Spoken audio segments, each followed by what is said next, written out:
Assalamualaikum warahmatullahi wabarakatuh. Waalaikumsalam warahmatullahi wabarakatuh. Kami dari kelompok 14 yang terdiri dari saya Muhammad Al-Bakir. Saya Aldafa Ilham dengan NIM 41. Saya Nurul Karolin dengan NIM 66. Kami akan membahas lembaga negara independen. Dan yang akan membahas pertama adalah Saudari Nurul Karolin. Kepada Saudari Nurul Karolin dipersilahkan. Oke. Lembaga negara independen di Indonesia. Jadi, yang pertama itu ada pasca perubahan Konstitusi Indonesia, membagi lembaga-lembaga negara ke dalam 3 kelompok. Pertama, lembaga negara yang kewenangannya diberikan secara langsung oleh UUD Negara RI tahun 1945. Itu terdiri dari Presiden dan Wakil Presiden, MPR, DPR, DPD, BPK, MA, dan MK, dan KY. Yang kedua, ada lembaga negara yang dibentuk berdasarkan perintah undang-undang.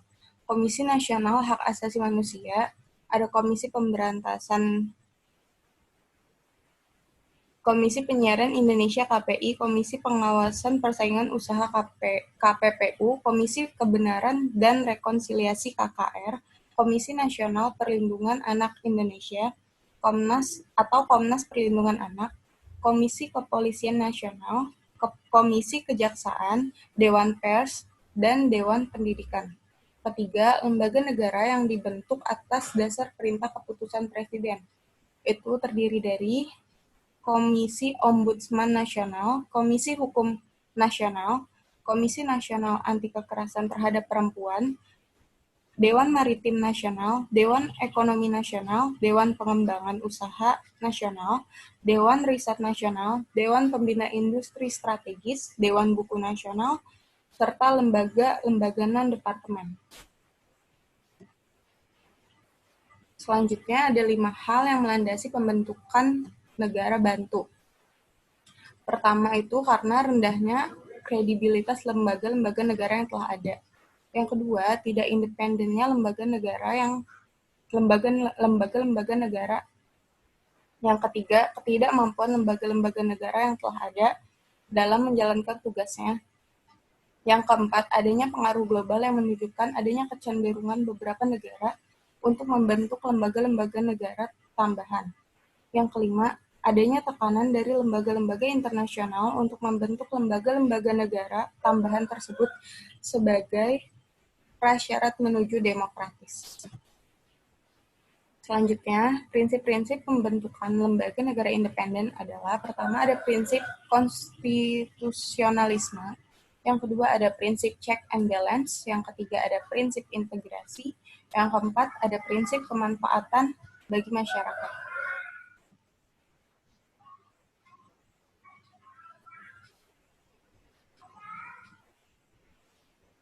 Selanjutnya ada kedudukan lembaga negara independen menurut UUD 1945. Lembaga independen saat ini berdasarkan konstitusi yang ada, merupakan kedudukan yang samar-samar, yaitu antara ada dan tidak ada, terjadi karena Indonesia mengandung sistem pemerintahan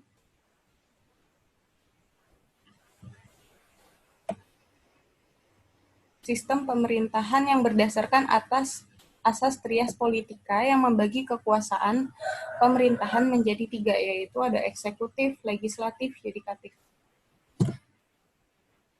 Selanjutnya akan dijelaskan oleh Aldafa Ilham.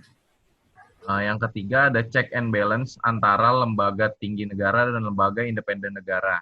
Check and balance yang dilakukan antara lembaga tinggi negara dan lembaga independen negara ditunjukkan dengan yang pertama, Dewan Perwakilan Rakyat dan Mahkamah Konstitusi sangat membatasi dan menyeimbangi kewenangan yang dimiliki oleh lembaga independen, tetap berada di jalurnya, yaitu hanya dalam batas pembantuan.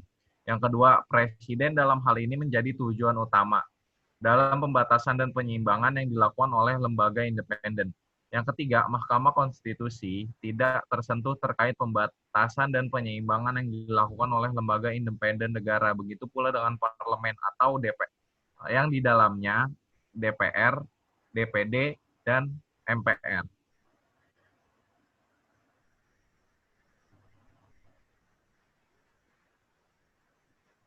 Selanjutnya yang keempat, Komisi Pemilihan Umum.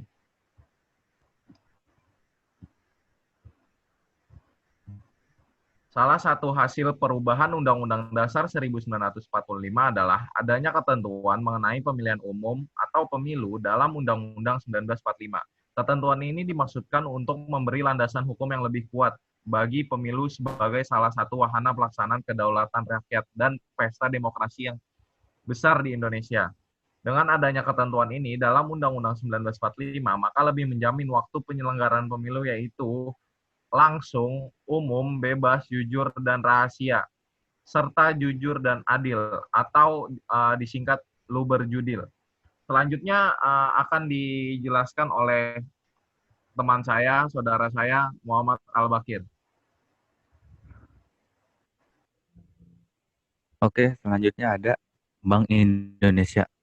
Ketentuan baru dalam Undang-Undang 1945 adalah mengenai suatu bank sentral yang dirumuskan dalam pasal 23D yang berbunyi, negara memiliki suatu bank sentral yang susunan, kedudukan, kewenangan, tanggung jawab, dan independensinya diatur dalam undang-undang. Kedudukan hukum yang jelas kepada bank sentral sebagai lembaga yang sangat penting dalam suatu negara yang mengatur dan melaksanakan fungsi kebijakan moneter. Sebagai tindak lanjut, diatur Bank Sentral di dalam Undang-Undang 1945.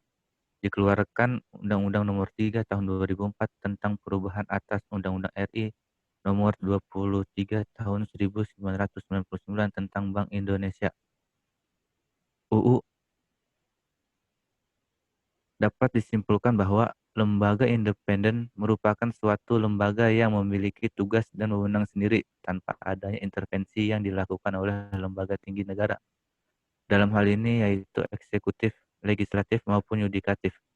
Disebutkan juga bahwa lembaga independen yang diatur dalam Undang-Undang 1945 antara lain KPU, Komnas HAM, TNI, Polri, dan BI. Kedudukan lembaga independen dalam sistem ketatanegaraan Republik Indonesia boleh dibilang antara ada dan tidak ada. Hal ini disebabkan sistem ketatanegaraan yang ada saat ini menganut sistem tria politika, sehingga kedudukan lembaga independen dalam ketatanegaraan Republik Indonesia hanya bertugas sebagai lembaga pembantu dari 3 cabang lembaga tinggi negara.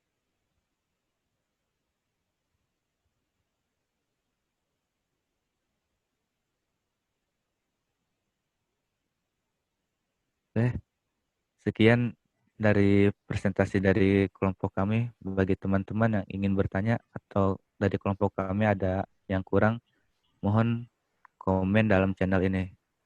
Terima kasih. Assalamualaikum Assalamualaikum warahmatullahi warahmatullahi wabarakatuh. wabarakatuh.